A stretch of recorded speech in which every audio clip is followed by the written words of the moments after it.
I talked about this last night in the radio show. I think they're, one of the elite teams in the league, and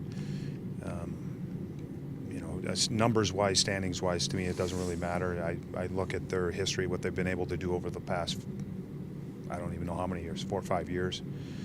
The personnel that they have, the coaching that they have.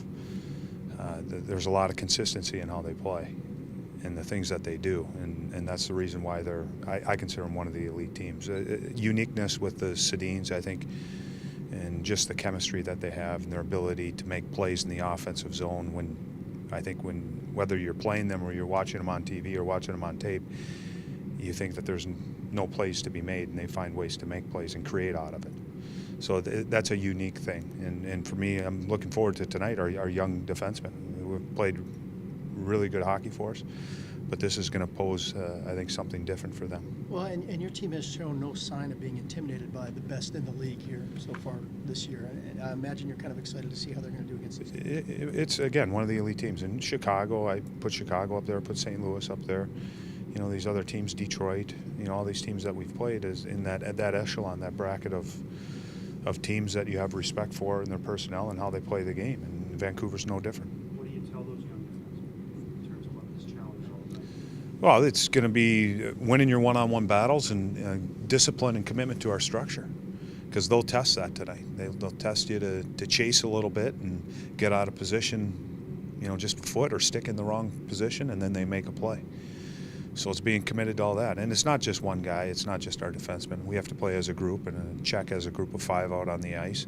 Have to be disciplined. I know this is probably one area that's probably been talked about a lot with them is just their power play, but it's still a really dangerous group when you put all these guys out on the ice, and they'll test you there too.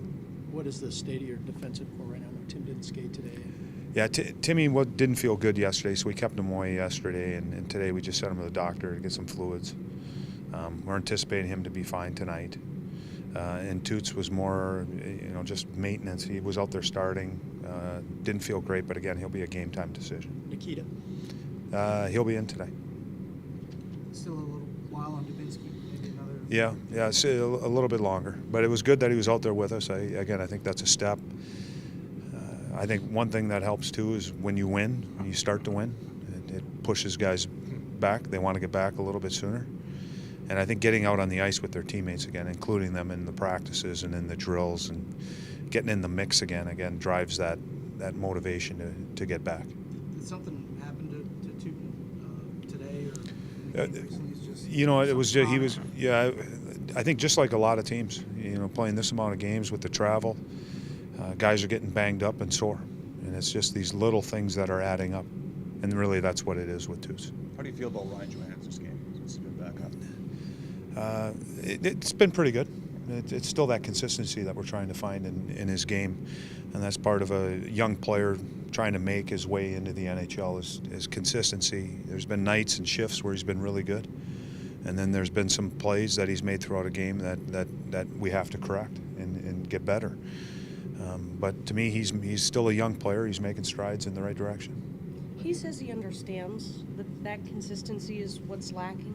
Did you always see that understanding in him? Or is that something he's learned of late? It's something that we've talked about. And it's good that he's saying it, but because these are the words as coaches that we're echoing to him is the consistent. Because you can see it in the shifts. He'll come out or a game. The 1-0 game that we lost in Chicago, he was one of our best forwards. And and then there's a step back the next game. It's finding that consistency, because when he's on top of his game, when he plays like a big, he's still a young man, but he plays like a big hockey player out there, he's tough to play against, and that's what we want to get.